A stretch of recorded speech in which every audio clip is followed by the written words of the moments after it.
चलिए माना वोट मांगने के लिए बहुत कुछ करना पड़ता है, लेकिन कम से कम निर्दयी तो ना बने। अगली खबर हैरान करने वाली खबर है निश्चित तौर से, क्योंकि राजस्थान से पकड़े गए इंडियन मुजाहिदीन के आतंकियों ने पूछताछ में एक बड़ा खुलासा किया है। सूत्रों की माने तो आतंकियों ने जांच एजेंसियों को बताया है कि बीजेपी के पीएम उम्मीदवार नरेंद्र मोदी समेत दूसरे नेता उनके निशाने पर थे। नरेंद्र मोदी समेत दूसरे नेता उनके निशाने पर थे। आतंकियों की साजिश चुनाव के दौरान रैलियों पर हमले की थी। सूत्रों के मुताबिक आतंकी पटना जैसे दूसरे हमलों को अंजाम देने की फिराक में थे। सूत्रों के मुताबिक इंडियन मुजाहिदीन के आतंकियों ने रैली में हमले के लिए कई टीमें तैयार कर रखी थी। एक टीम को स्टेज पर और दूसरी को भीड़ पर हमले की जिम्मेदारी सौंपी गई थी।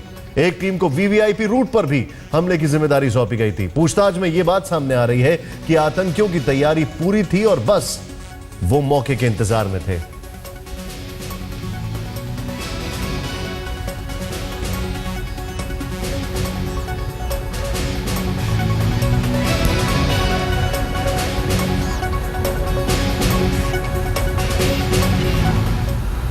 हमारे संवाददाता चिराग हमारे साथ इस खबर पर और जानकारी देने के लिए जुड़ चुके हैं। चिराग, बहुत हैरान करने वाली खबर है।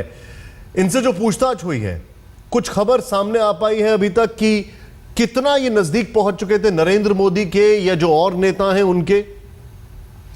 देखिए, जो अभी पुलिस सूत्रों से हमारी बात हुई, उन्होंने इस बात को कंफर्म किया है कि नरेंद्र मोदी टारगेट पर थे और बाकायदा जो इलेक्शंस होने हैं आने वाले समय में, वहाँ भी रैलीज में जो है कहीं ना कहीं ये इफेक्ट करते हैं और स्टेज पर इन्होंने बाकायदा प्लान किया था एग्जीक्यूट करने को अपने प्लान को। इसके अलावा जो भीड़ है वहाँ बॉम्ब इनका विस्फोट करने का इरादा था।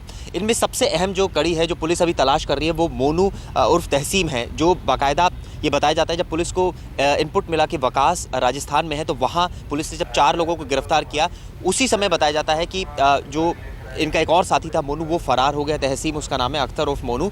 उसको पकड़ने के लिए कई जगह पर कई राज्यों की पुलिस लगी हुई और बाकायदा रेड्स की जा रही है, खुद हमें स्पेशल सेल के अधिकारियों ने बताया। इसके अलावा ये भी बताया कि इस पूरे मामले में जिस तरह से प्लान एग्जीक्यूट करना था वो आने वाले समय में ही करना था, लेकिन ये क्लियर नहीं है कि कब तक करना था। ये अभी अधिकारी इस पर खुलकर कुछ नहीं बोल रहे। यासीन भटकल जो कि आईएम का जो मेन आतंकवादी पकड़ा गया था, उसके बाद ये बताया जाता है रियाज भटकल जो बंधु हैं उनसे भी टच में था वकास। इसके अलावा वकास को सबसे अहम माना ये जाता है कि उसको बॉम्ब बनाने की प्रॉपर ट्रेनिंग दी गई थी और बाकायदा जो आईएम का एकमात्र शख्स यासीन भटकल की गिरफ्तारी के बाद जो एक्टिव था वो वकास था और साथ साथ उसके गिरफ्तारी के साथ जो मोनू है उसकी भी गिरफ्तारी अब काफ़ी अहम हो गई है पुलिस के लिए और कई जगह रेड्स की जा रही है बाकायदा उसको पकड़ने के लिए।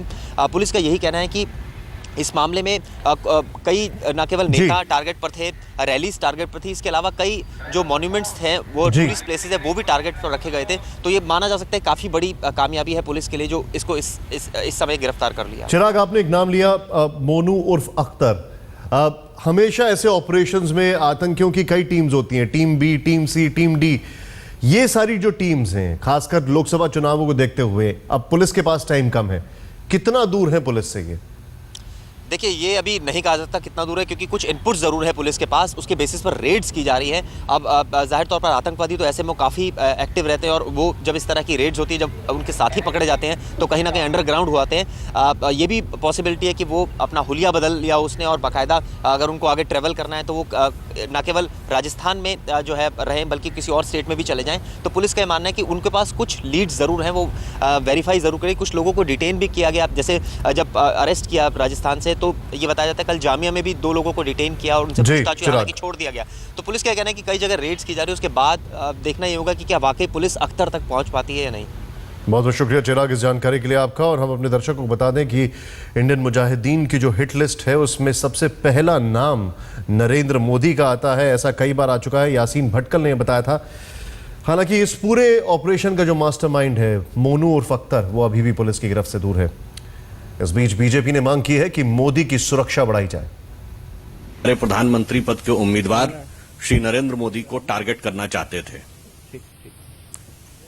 इतना ही नहीं, यह भी तथ्य प्रकाश में आया है कि उन्होंने नामांकन के समय आतंकवादी घटना को अंजाम देने के लिए वाराणसी में डीएम के कार्यालय की रेकी भी की थी।